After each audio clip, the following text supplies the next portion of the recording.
চন্দনা দেবীর দুই বৌমা হলো প্রিয়া এবং সুতপা। কিন্তু তার দুই বৌমা একেবারে দুই মেরু, একে অপরের পুরোপুরি বিপরীত ছিল। ছোট বৌমা মানে সুতপা হাতির মতো মোটা এবং থলথলে ছিল। হাঁটতে চলতেই তার 12 মাস সময় লাগে, কিন্তু খাবার খাওয়ার বেলায় সে একেবারে এগিয়ে থাকে। প্রিয়া ছিল পুরো মশার মতো রোগা, তার হাত পা সরু লিকলিকে, খাওয়া দাওয়াও তার খুব একটা বেশি ছিল না। এবার আসা যাক শারীরিক শক্তির বিষয়ে। সুতপা যতই মোটা হোক না কেন, তার কিন্তু একেবারে দৈহিক শক্তি নেই, সে খুবই দুর্বল ছিল।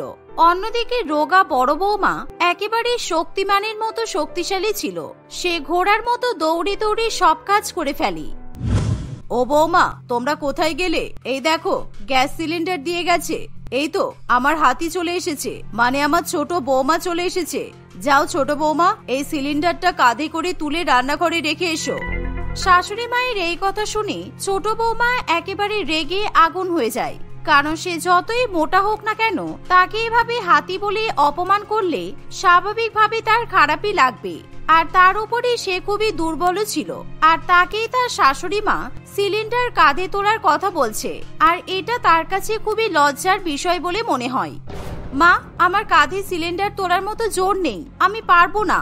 আর আমি মোটা বলে আপনি আমাকে এইসব ভারী কাজগুলো কেন করতে বলেন বলুন তো? এমন সময় সেখানে শক্তিশালী প্রিয়া চলে আসে, আর সে এমন সিলিন্ডার কাঁধে তোলার কথা শুনে খুবই খুশি হয়, কারণ সে এখন তার শক্তির পরিচয় দিতে পারবে। আপনার শক্তিশালী বড় বৌমা থাকতে আপনি আপনার দুর্বল ছোট বৌমাকে এই কাজটা করতে বলছেন? ছি, সুতপা তো নিজের চর্বির ভারেই নড়তে পারে না, আরো সিলিন্ডার তুলবে? আমি এক্ষুনি সিলিন্ডার এক আঙুলে কাঁধে তুলে নিচ্ছি আর রান্নাঘরে রেখে আসছি। এই বলে প্রিয়া চোখের নিমেষেই ভারী সিলিন্ডার নিজের কাঁধে তুলে নেয়, আর ঘোড়ার মতো দৌড়ে গিয়ে সেই সিলিন্ডার রান্নাঘরে রেখে আসে। আর এই দৃশ্য দেখে মোটা এবং দুর্বল ছোট বৌমা এবং তার শাশুড়ি মা একেবারে অবাক হয়ে যায়। সত্যি বড় বৌমা, তোমার শক্তির কোনো তুলনা হয় না। তুমি খাবার কম খাও, কিন্তু তোমার শক্তি একেবারে 100-তে 100। আর আমার ছোট বৌমা, তুমি তো একেবারে পৃথিবী খেয়ে নেবে, কিন্তু শক্তির দিক থেকে তুমি একেবারে বড় গোল্লা। এমন কথা শুনে ছোট বৌমার খুবই খারাপ লাগে, কিন্তু শক্তিশালী বড় বৌমা এমন প্রশংসা শুনে খুবই খুশি হয়। আর এভাবেই দেখতে দেখতে কিছুদিন কাটে। প্রত্যেক দিনই বড় বৌমা শাশুড়ি মায়ের বিভিন্ন কাজে নিজের শক্তির পরিচয় দিয়ে থাকে। একদিন শাশুড়ি মা নারকেল কুচি দিয়ে মুড়ি খাবে, সেই সময়, এই যে ছোট বৌমা, আমার নারকেলটা একটু ভেঙে দাও তো। শাশুড়ি মায়ের এই কথা শুনে ছোট বৌমা কাঠারি নিয়ে আসতে চলে যায়, কিন্তু কাঠারি নিয়ে এলেও নারকেল ভাঙতে তার 12 মাস সময় লাগে। সে কাঠারির ভরে সেটা তুলতে পর্যন্ত পারে না। আর অন্যদিকে শক্তিশালী বড় বৌমা এসে এমন কাণ্ড দেখে তার ছোট জায়ের হাত থেকে নারকেলটা নিয়ে নেয়, আর একটা হাতের বাড়ি মেরেই সেই নারকেল একেবারে 2 টুকরো করে ফেলে। সত্যি সুতপা, তুমি পারো বটে, মশা মারতে কামান রাখছো। এই একটুখানি পুচকে একটা নারকেলও তুমি ভাঙতে পারছো না, তাহলে আর তুমি কি পারলে? না, আমি পারি না গো দিদি। আমি জানি তুমি শক্তিশালী, কিন্তু সবসময় আমাকে দুর্বল বলে ব্যঙ্গ করবে না, বুঝলে? আর তুমি যে এমন করে হাত দিয়ে নারকেল ভাঙলে, এতে যদি তোমার হাত ভেঙে যেত তাহলে কি হতো? কিচ্ছু হতো না। আমার বাবা মা ছোটবেলায় আমাকে অলিম্পিক রেসের জন্য এরকম শক্তিশালী ভাবে মানুষ করেছিল, কিন্তু আমি ভাগ্যের পরিহাসে অলিম্পিকে না গিয়ে এই সংসারে শক্তির প্রদর্শন করতে চলে এসেছি। এই বলে প্রিয়া নিজের ঘরে চলে যায়, আর চন্দনা দেবী আবার তার দুর্বল ছোট বৌমাকে খোঁটা দিতে শুরু করে। আর দেখতে দেখতে এভাবেই কিছুদিন কাটে। এবার ছোট বৌমা নিজেকে চ্যালেঞ্জ করে বসে সেও বড় বৌমার মতো শক্তিশালী হয়ে উঠবে। তাই সে শক্তিশালী হওয়ার জন্য বিভিন্ন ভিডিও দেখতে শুরু করে। এই তো আমি শক্তিশালী হওয়ার উপায় পেয়ে গেছি। এই ভিডিওতে বলছে যে দিনে 100টা করে কলা খেতে হবে, তাহলে একদিনেই আমি শক্তিশালী হতে পারবো। আর আমি শক্তিশালী হয়ে গেলে দিদির মতো কাজ করতে পারবো। আর দিদি যেমন হাত দিয়ে নারকেল ভেঙেছে, আমি মাথায় মেরে নারকেল ফাটিয়ে দেব। এই বলে সুতপা আর দেরি না করে সে বৃষ্টির মধ্যে ছাতা নিয়ে 100টা কলা কিনতে বাজারে চলে যায়। কিন্তু সে খুবই দুর্বল হওয়ায় তাই 100টা কলা বয়ে নিয়ে আসতেও তার কষ্ট হয়। আর সে রাস্তায় কাদা দেখতে না পেয়ে সেই কাদায় পা পিছলে একেবারে চিৎপটাং হয়ে পড়ে যায়। আর তখনই সে ব্যথায় চিৎকার করে ওঠে, ওরে বাবা গো, মরে গেলাম গো, আমার কোমরটা ভেঙে একেবারে 2 টুকরো হয়ে গেল, কেউ বাঁচাও, বাঁচাও আমাকে। সুতপার এমন কান্না শুনে বাজারের লোক জড়ো হয়ে আসে, কিন্তু দুঃখের বিষয় সে এতটাই মোটা ছিল যে কেউ তাকে কোলে তুলতেও পারে না কিংবা তাকে সাহায্য করার মতো সাহসও পায় না। আর সেই ভিড়ের মধ্যে তাদের প্রতিবেশী মালতী দেবী দাঁড়িয়েছিল। আর মালতী দেবী দৌড়ে গিয়ে চন্দনা দেবী এবং তার বড় বৌমাকে খবর দেয়। বড় বৌমা, তোমার ছোট যা একেবারে হজ কস্তির মতো কাদায় পড়ে লুটোপুটি খাচ্ছে, ওকে তুমি ছাড়া কেউ তুলতে পারবে না। তাড়াতাড়ি চল চন্দনা, কাণ্ড দেখবি চল। তো ছোট বৌমা কাদা মেখে একেবারে পোকার মতো পড়ে আছে আর ভীষণ কান্নাকাটিও করছে। এই কথা শোনা মাত্রই চন্দনা দেবী এবং তার বড় বৌমা দৌড়ে বাজারে চলে যায়। আর সেখানে গিয়ে সুতপার এমন অবস্থা দেখে তারা খুবই ভয় পেয়ে যায়। আর বড় বৌমা যেহেতু খুবই শক্তিশালী, তাই সে সময়ের অপেক্ষা না করে তার দুর্বল ছোট যাকে চ্যাংদোলা করে কোলে তুলে নেয়। আর এরকম মশার মতো মহিলাকে, হাতির মতো মহিলাকে কোলে তুলতে দেখে সকলেই প্রচন্ড পরিমাণে অবাক হয়। তুমি চিন্তা করো না সুতপা, তোমার কিছু হবে না, আমি তোমাকে বাড়ি নিয়ে যাচ্ছি। এই আমি তোমার কথা চিন্তা করছি না, কারণ আমি জানি তুমি তো মহেন্দ্র বাহুবলী। কিন্তু আমার কলাগুলো তুমি যেন ফেলে দিও না, কারণ কলাগুলোর জন্যই আমাকে এতটা কষ্ট করতে হলো। আমার সঙ্গে 100টা কলাকেও তুমি বাঁচিয়ে নাও প্লিজ। তোমার কোনো তুলনা হয় না, আমি তোমাকে নিয়েছি ওটাই যথেষ্ট। আর শাশুড়ি মা কলার প্যাকেটগুলো নিয়ে আসবে। আর তুমি এতটাই দুর্বল যে কলার প্যাকেটের ভারে তুমি পিছলে গেলে। এই বলে প্রিয়া সুতপাকে বাড়িতে নিয়ে যায়। আর চন্দনা দেবী নিয়ে আসে সেই বিশ্ববিখ্যাত 100টা কলার কাঁদি। আর চন্দনা দেবী বাড়িতে ফিরে ডাক্তার ডেকে নিয়ে আসে। আর ডাক্তারবাবু সুতপার শক্তি বাড়ানোর জন্য তাকে ক্যালসিয়ামের ট্যাবলেট দিয়ে চলে যায়। আজ এই 100টা কলা কিনতে তুমি এই কাণ্ড ঘটালে, এই কলা দিয়ে তুমি কি করবে শুনি? না কিছু না, আপনারা কিছুদিন অপেক্ষা করুন, আপনি নিজে এই কলার কামাল ধামাল দেখতে পারবেন। এখন আমি মুখে কিছু বলবো না। দেখতে দেখতে এভাবে আরো কিছুদিন কাটে। আর প্রত্যেকদিন দুর্বল ছোট বৌমা 100টা করে কলা খেতে শুরু করে দেয়, কিন্তু সে শক্তির ক্ষেত্রে বড় বৌমাকে কিছুতেই হার মানাতে পারে না। এভাবেই ক্যালেন্ডারের পাতায় আরো কিছুদিন কাটে। একদিন মিস্টার শ্যামল প্রিয়াকে ফোন করে। তিনি ছিলেন অলিম্পিকের ডিস্ট্রিক্ট লেভেল ম্যানেজার। আর সেদিন যখন প্রিয়া সুতপাকে বাজার থেকে কোলে করে বাড়িতে নিয়ে এসেছিল, সেদিন মিস্টার শ্যামল সেই বাজারেই উপস্থিত ছিল। তাই মিস্টার শ্যামল প্রিয়ার শক্তি দেখে প্রচন্ড পরিমাণে প্রসন্ন হয়েছিল। হ্যাঁ বলুন, আমি প্রিয়া, আপনি কি বলতে চাইছেন? দেখুন, সামনের সপ্তাহে আমাদের অলিম্পিকের একটা ডিস্ট্রিক্ট লেভেলের কম্পিটিশন আছে। আর সেদিন বাজারে আমি যে আপনার শক্তি দেখলাম, আপনি ওয়েট লিফটিং কম্পিটিশনের জন্য একদম পারফেক্ট। তাই আপনি আপনার হাজবেন্ডকে নিয়ে আগামী সপ্তাহের বুধবার কম্পিটিশনে চলে আসবেন। এরকম সুযোগের কথা শুনে প্রিয়া এতটাই খুশি হয় যে সে মনে করে তার সঙ্গে হয়তো কেউ মশকরা করছে, কারণ তার ছোটবেলার অলিম্পিকের স্বপ্ন পূরণ হতে চলেছে। আপনি আমার সঙ্গে কোনো মজা করছেন না তো? কারণ আমি এমন সুযোগের জন্য ছোটবেলা থেকে অপেক্ষা করছি। আমি চেয়ারম্যান কথা বলছি, শ্যামল। ইন্টারনেটে সার্চ করলেই আমার ব্যাপারে জানতে পেরে যাবেন। এবার আমি ফোন রাখলাম। এই বলে শ্যামল বাবু ফোন রেখে দেয়। আর প্রিয়া সেই খুশির খবর তার পরিবারের সকলকে দেয়। ফলে সবাই ভীষণ পরিমাণে খুশি হয়। আর সুতপা নিজের দুর্বলতার জন্য যতই শক্তিশালী বড় যাকে হিংসা করুক না কেন, সেও এই খবর শুনে খুবই খুশি হয়। আর বাড়ির বড় বৌমা সেদিন থেকেই অলিম্পিকে যাওয়ার জন্য শরীর চর্চা করতে শুরু করে। আর অন্যদিকে ছোট বৌমা শুধুমাত্র কলা খেতে থাকে। আর দেখতে দেখতে বুধবার চলে আসে। মা, সুতপা, আমি চললাম, বিমলের সঙ্গে অলিম্পিকে যাচ্ছি। আর মেডেল নিয়েই আমি বাড়ি ফিরবো। তোমরা নিজেদের খেয়াল রেখো। আচ্ছা বৌমা, তুমি জয়ী হয়ে আসবে। আমার বড় বৌমার জন্য আমার পরিবারের নাম উজ্জ্বল হবে। আর ছোট বৌমার কথা না হয় আমি বললাম না। এই শুনে প্রিয়া এবং বিমল বাড়ি থেকে বেরিয়ে যায়। আর হঠাৎ করেই দুর্বল ছোট বৌমার পেট খারাপ করে, কারণ সে এতদিন বেশি বেশি কলা খেয়ে নিজের পেটের একেবারে 12টা বাজিয়ে ফেলেছে। তাই সে ক্ষণে ক্ষণে পটি করতে চলে যায়। আর এরকম ভাবে পটি করে সে আরো বেশি পরিমাণে দুর্বল হয়ে পড়ে। হাই হাই, আমি শক্তিশালী হতে গিয়ে পেট খারাপ হয়ে মরছি। আমি কেন যে অতগুলো করে কলা খেতে গেলাম? আমি পটি করে করে আরো দুর্বল হয়ে যাচ্ছি। এখন যদি মাকে আমি বলি, মা তো আমাকে বকাবকি করবেন। কিন্তু দুর্ভাগ্যবশত চন্দনা দেবী সুতপার কথা শুনে ফেলে। আর সে তখনই তার দুর্বল ছোট বৌমাকে বকাবকি করতে থাকে। এমন সময় মালতী দেবী সেখানে দৌড়ে আসে। চন্দনা, আমার নাতিকে বাঁচা, না হলে ও গাছ থেকে পড়ে মরে যাবে। দয়া করে ওকে বাঁচা তোরা, আমার নাতিটাকে বাঁচা।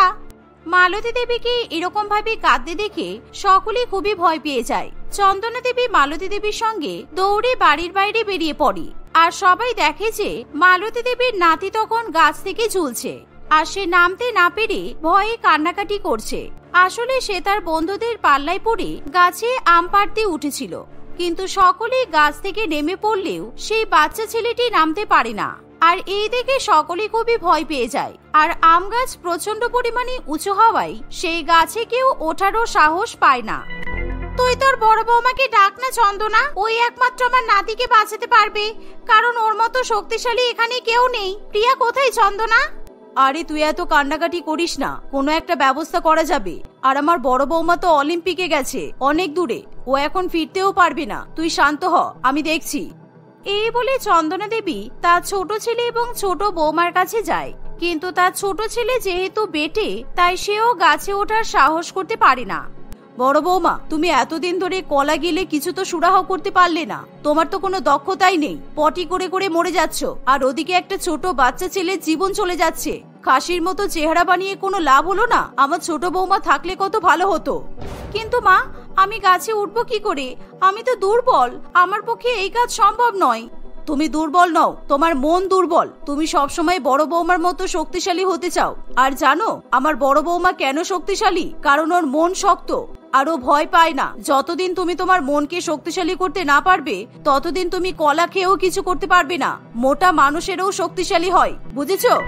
শাশুড়ি মায়ের এমন কথা শুনে দুর্বল বৌমা মনে মনে একটা আলাদা জোর অনুভব করে, আর সে নিজের দুর্বলতার ধারণা কাটিয়ে মালতী দেবীর নাতিকে বাঁচানোর জন্য দৌড়ে যায়। আর সে তার মোটা শরীরের পরোয়া না করে একেবারে লাফ মেরে তরতর করে আম গাছে উঠে পড়ে। আর সে কিছুক্ষণের মধ্যেই বাচ্চা ছেলেটিকে সুরক্ষিতভাবে নিচে নামিয়ে নিয়ে আসে। আর সুতোপার এরকম বাহাদুরি দেখে সকলেই হাততালি দিতে শুরু করে। এই দেখে মালতী দেবী খুবই খুশি হয়ে বলে, সত্যি সুতোপা, তোমার জবাব নেই। আজকে তুমি প্রমাণ করে দিলে তুমি কতটা শক্তিশালী। তোমাকে অনেক ধন্যবাদ। আমার নাতি আজকে তোমার কারণে বেঁচে গেল। নিজের এমন প্রশংসা শুনে সুতোপা খুবই খুশি হয়, আর তার শাশুড়ি মাও সুতোপাকে অনেক আদর করে। আর পরের দিন বড় বৌমাও অলিম্পিকে মেডেল জিতে বাড়িতে ফিরে আসে। আর প্রিয়া যখন জানতে পারে তার বড় যা এরকম ভাবে শক্তির পরিচয় দিয়েছে, তখন সে খুশি হয়ে সুতোপার গলায় সেই মেডেল পরিয়ে দেয়। আর এই দেখে সকলে খুবই খুশি হয়। এ কি বৌমা, তুমি এরকম একটা হালকা ধরনের সাধারণ লেহেঙ্গা পরে এসেছো কেন? আমি তো ভাবলাম আমার বৌমা আমাদের গ্রামের মধ্যে সবচেয়ে ধনী বাড়ির মেয়ে, সেই হিসেবে আমার বৌমা এই গ্রামের মধ্যে সবার থেকে ভারী আর দামি লেহেঙ্গা পরে আসবে, কিন্তু তুমি তা না করে এরকম সাধারণ হালকা লেহেঙ্গা পরে চলে এসেছো। মা, তুমি আবার তোমার বৌমার লেহেঙ্গার দিকে কেন পড়ে গেলে? তুমি তোমার বৌমাকে বরণ করে সোজা বাড়িতে তোলো। এখানে আমি দাঁড়িয়ে থাকতে পারছি না, আমার প্রচন্ড গরম হচ্ছে। আর এই বরের শেরওয়ানি পরে আমি তো থাকতেই পারছি না। যত তাড়াতাড়ি সম্ভব তোমাদের এই যা যা নিয়ম কানুন আছে ওগুলোকে পালন করে ফেলো। ও সুমন, তুই এত তাড়াতাড়ি করছিস কেন? বুঝতে পারছি গরম পড়েছে, আর গরমকালে তো সবারই গরম লাগবে। তোর কি শুধু একাই গরম লাগছে? চুপ করে দাঁড়িয়ে আছিস, দাঁড়া, আমি তো বৌমার সঙ্গে কথা বলছি। আর তাছাড়া এই সবে আসতে না আসতেই তুই সমস্ত নিয়ম এত তাড়াতাড়ি পালন করতে বলছিস? এই সবে তো শুরু, এখন তো সারা রাত বাকি আছে। মা, আমি কিন্তু সারা রাত তোমাদের সঙ্গে এরকম জেগে বসে থাকতে পারবো না। আমাকে ছেড়ে দাও, আমি গিয়ে ড্রেসটা চেঞ্জ করে নিই। আচ্ছা ঠিক আছে, এই তো হয়েই এসেছে। এই আশীর্বাদটা সেরে নিয়ে তোরা দুজনেই রুমে চলে যাবি। আমি তো তোদের সঙ্গে মজা করছিলাম, কিন্তু বৌমা, তুমি যে এরকম ফিনফিনে সাধারণ একটা লেহেঙ্গা পরে এসেছো, সেটার কারণ কিন্তু আমি এখনো বুঝতে পারছি না। এত গরমে আমি তো ভারী লেহেঙ্গা পরতে পারছিলাম না, আমার খুবই কষ্ট হচ্ছিল, তাই জন্য আমি এরকম একটা লেহেঙ্গা পরলাম। আসলে আমিও কখনো ভাবিনি আমার নিজের বিয়েতে আমি এরকম একটা খারাপ দেখতে হালকা লেহেঙ্গা পরবো। এটা তো আমার বান্ধবীর লেহেঙ্গা। আমার লেহেঙ্গাটা আমি যখন একবারের জন্য পরেছিলাম, তখন মনে হচ্ছিল আমি যেন গরম ওভেনে বসে পড়েছি। কিছুক্ষণ পর সোনালী এবং সুমন দুজনে তাদের রুমে চলে যায়। তারা দুজনে ফ্রেশ হয়ে রাত্রিবেলা খাওয়া দাওয়া শেষ করে ঘুমিয়ে পড়ে। পরের দিন সকালবেলা নতুন বৌমা সোনালী ফ্রেশ হয়ে একটা হালকা পাতলা শাড়ি পরে বাইরে বেরিয়ে আসে। আর এটা দেখে তার শাশুড়ি মা অন্বেষা দেবী বলে, কি ব্যাপার, আজকেও কি তোমার প্রচন্ড গরম লাগছে? আরে বাবা, এই 2-1 দিন তো তোমাকে একটু কষ্ট করতে হবে। মানে তোমাকে তো একটু সেজে গুজে নতুন শাড়ি, ভারী ভারী গহনা এসব তো পরে থাকতেই হবে। তুমি যদি এইটুকু সহ্য করতে না পারো, তাহলে আর কি বা পারো? আচ্ছা, তুমি আমাদেরকে রান্না করে খাওয়াতে পারবে তো? আসলে মা, আমি যদি এরকম শাড়ি পরে রান্নাঘরে যাই তাহলে আমি হয়তো রান্না করতে পারবো, কিন্তু আপনি যেমন শাড়ি পরার কথা বলছেন ওরকম ভারী ভারী শাড়ি পরে, আর আমাকে যদি এখন ভারী ভারী শাড়ি গহনা পরতেই হয় তাহলে আপনাদেরকেই কিন্তু আমাকে রান্না করে খাওয়াতে হবে। বলুন, আপনি রাজি আছেন তো? বাবারে বাবা, এই যে দেখছি আমার ঘাড়ের উপরেই চেপে বসছে। না না, তোমাকে আর ভারী ভারী শাড়ি গহনা পরতে হবে না। তুমি যেটা পরে আছো সেটা পরেই রান্নাঘরে চলে যাও, আর রান্নাঘরে গিয়ে আমাদের জন্য তাড়াতাড়ি খাবার রান্না করো, ঠিক আছে? বেশি দেরি যেন না হয়। শাশুড়ি মায়ের কথা শুনে নতুন বৌমা রান্নাঘরে চলে যায়। আসলে সোনালী ছিল মহেশতলা গ্রামের এক ধনী পরিবারের মেয়ে। সোনালীর বাবা হরিনাথ বাবু গ্রামের সব থেকে ধনী ব্যক্তি ছিল। বাড়িতে সোনালীকে কোনো কাজই করতে হতো না, তাই সোনালী গরমকালের কষ্ট অতটাও অনুভব করতে পারত না। সব সময় সে এসি চালিয়েই বসে থাকতো। সোনালী সুমনকে পছন্দ করত, অন্যদিকে সুমনও সোনালীকে পছন্দ করত, আর সেই জন্য দুই পরিবারের সহমতে তাদের বিয়ে দেওয়া হয়। কিন্তু সোনালী তার দামি লেহেঙ্গা পরে বিয়ে করতে পারেনি, কারণ সে গরম সহ্য করতে না পেরে তার বান্ধবীর লেহেঙ্গা পরে নেয়, আর হালকা পাতলা লেহেঙ্গা পরে সে শ্বশুর বাড়িতে চলে যায়। এভাবেই দেখতে দেখতে প্রথম দিনটা কোনো রকমই কাটে। পরের দিন সোনালী নিজের বাড়িতে যেমন ড্রেস পরতো, অর্থাৎ টি শার্ট এবং হাফ প্যান্ট, সে সেরকম ড্রেস শ্বশুর বাড়িতেও পরে। আর এটা দেখে তার শাশুড়ি মা প্রচন্ড পরিমাণে অবাক হয়। এ কি বৌমা, তুমি এসব কি পরেছো? তোমাকে বললাম না শাড়ি পরতে, আর তুমি এরকম প্যান্ট গেঞ্জি পরে ঘুরছো? তুমি কি ভুলে যাচ্ছ এটা তোমার শ্বশুর বাড়ি? আর তাছাড়া এখানে তোমার শ্বশুর মশাই, আমি, তোমার ননদ সকলে আছে। তুমি সবার সামনে এরকম জামা কাপড় পরে ঘোরাফেরা করবে? যাও, তুমি এক্ষুনি শাড়ি পরে এসো। একটু আগেই তো তুমি শাড়ি পরেছিলে, শাড়িটা খুলে দিলে কেন? মা, আর বলবেন না, ওই হালকা পাতলা শাড়িটা পরেও আমার প্রচন্ড গরম লাগছিল, আর ওই শাড়ি পরে তো আমি কিছুতেই রান্নাও করতে পারছিলাম না। সেই জন্য আমি শাড়িটা খুলে এরকম কমফোর্টেবল টি শার্ট আর প্যান্ট পরেছি। আপনার যদি বিশ্বাস না হয় আপনি একবার রান্নাঘরে গিয়ে দেখুন কেমন গরম লাগে, আর শাড়ি পরে থাকলে তো আরো বেশি কষ্ট হয়। দেখো বৌমা, যতই কষ্ট হোক না কেন এখানে কিন্তু সবকিছুই সহ্য করতে হবে। এটা তোমার বাবার বাড়ি নয় যে এখানে তুমি কোনো কাজ না করে মহারানীর মতো থাকতে পারবে। ওসব এখানে চলবে না, কারণ তোমার বাবা এখানে তো তোমার সঙ্গে কোনো কাজের লোককে পাঠায়নি যে তোমার হয়ে সব কাজ করে দেবে। আচ্ছা মা, আপনিও কি তাহলে আপনার মেয়ে শ্বশুর বাড়িতে আপনার মেয়ের সঙ্গে কাজের লোককে পাঠাবেন? যত বড় মুখ নয় তত বড় কথা। দেখো বৌমা, তুমি আমার মুখে মুখে এরকম তর্ক করতে পারো না, কারণ আমি তোমার শাশুড়ি মা। আমি তো কোনো তর্ক করতে চাইছি না মা, আপনি আমাকে যেটা বলছেন আমি সেটারই উত্তর দিচ্ছি। আমার বাবা ধনী বলে আপনার ছেলেকে তো সবকিছুই দিয়েছে, আর আপনাদেরকেও তো অনেক কিছু দিয়েছে শুধুমাত্র আমার খুশির জন্য, আর আপনি আমার সঙ্গে এরকম ব্যবহার করছেন। সোনালীর মুখে এমন কথা শুনে অন্বেষা দেবী চুপ করে যায়। অন্বেষা দেবীর বাড়িতে ফ্রিজ, এসি কিছুই ছিল না। সোনালীর বাবা যৌতুকে সোনালীকে এসি, ফ্রিজ সমস্ত কিছুই দেয়, তাই সোনালী শ্বশুর বাড়িতে আসা মাত্রই এসিটা নিজের ঘরে লাগিয়ে নেয়। আর রান্না করতে গিয়ে যখনই সোনালী প্রচন্ড পরিমাণে গরম অনুভব করে তখনই সে নিজের রুমে গিয়ে এসি চালিয়ে বসে পড়ে। এভাবেই দেখতে দেখতে কিছুদিন কাটে। একদিন, বৌমা দেখো, রাত্রিবেলা গরমের জন্য আমরা ঘুমাতে পারি না। তোমার বাবা যে এসিটা তোমাকে দিয়েছে ওটা খোকা আসলে আমাদের রুমে লাগিয়ে দিতে বলবে তো, কারণ আমাদের তো বয়স হয়েছে আর ঘুম না হলে অনেক সমস্যা হতে পারে। অন্বেষা দেবী তার বৌমাকে মিথ্যা কথা বলে, আর সেটা সোনালী খুব ভালো মতোই বুঝতে পারে। তাই সোনালী তখনই তার শাশুড়ি মাকে বলে, মা, আমি আপনার রুমে এসিটা লাগিয়ে দিতে বলবো, কিন্তু আমার একটা শর্ত আছে। যেহেতু আমার বাবা এই এসিটা আমাকে দিয়েছে তাই শর্তটাও আমিই রাখবো। দেখুন, আপনি যদি রান্নাবান্না সব কাজ করে নিতে পারেন আর আপনার মেয়ে যদি বাড়ির সব কাজ করে নেয় তাহলেই কিন্তু আমি আপনার ঘরে এসিটা লাগিয়ে দেব। বলুন, আপনি রাজি তো? কি বলছোটা কি তুমি? তোমার কি মাথা খারাপ হয়ে গেছে? এখন এই বয়সে বৌমা থাকা সত্ত্বেও আমি রান্না বান্না করব? তোমার ননদ কাজবাজ করবে? তোমার বাবা তোমাকে এসি দিয়েছে বলে তুমি কি মাথা কিনে নিয়েছো? বৌদি, মা তো ঠিক কথাই বলছে, আমাদের তো অনেক গরম লাগে, আমরা তো ঘুমাতেই পারি না, আর তোমরা এসির হাওয়াতে বেশ মজা করে আরাম করে ঘুমাও। অন্যদিকে আমরা যে সারা রাত জেগে বসে থাকি সেটার দিকে তো তোমাদের কোনো খেয়ালই থাকে না। শোনো, আমি তোমাদের ঘরে এসিটা লাগাতে পারবো না। তোমরা যখন নিজেদের কাজ নিজেরা করবে আর আমাকে আমার মতো করে বাঁচতে দেবে তখনই আমি তোমাদের ওই এসিটা দিয়ে দেব, আর বাবাকে বলে আমি নিজের জন্য একটা নতুন এসি কিনে নেব। এই বলে সোনালী সেখান থেকে চলে যায়। সোনালীর কথা শুনে অন্বেষা দেবী এবং তার মেয়ে দুজনেরই প্রচন্ড পরিমাণে লোভ হয়। এই প্রিয়া দেখ, তুই কদিন তোর বৌদির হাতে হাতে সব কাজ করে দে। যখন তোর বৌদি আমাদেরকে এসিটা দিয়ে দেবে তখন আবার আমাদের কোনো চিন্তা থাকবে না। তুই তখন আরাম করে বসে বসে এসির হাওয়া খেতে পারবি, তোকে আর তখন কোনো কাজ করতে হবে না। এখন তোর বৌদির হাতে টুকটাক কিছু কাজ করে দে, তাহলে দেখবি আমাদের রুমে কিন্তু এসিটা চলে আসবে। এই তুমি কি বলছো মা? আমি কাজ করব না, আমি কোনো কাজ করতে পারবোই না। রান্নাঘরে ঢুকলেই আমার কত গরম লাগে, আর তাছাড়া তুমি তো জানো আমি গরম একদমই সহ্য করতে পারি না। তা সত্ত্বেও তুমি আমাকে রান্নাঘরে যেতে বলছো? আরে বোকা মেয়ে, ওরকম বলিস না। তোর যদি এরকম বাড়িতে বিয়ে হয় যেখানে এসি নেই, তাহলে তুই কি করবি? তখন তো তোকেও এরকম ভাবে দিন কাটাতে হবে, তাই না? তাই এখন থেকেই প্র্যাকটিস কর।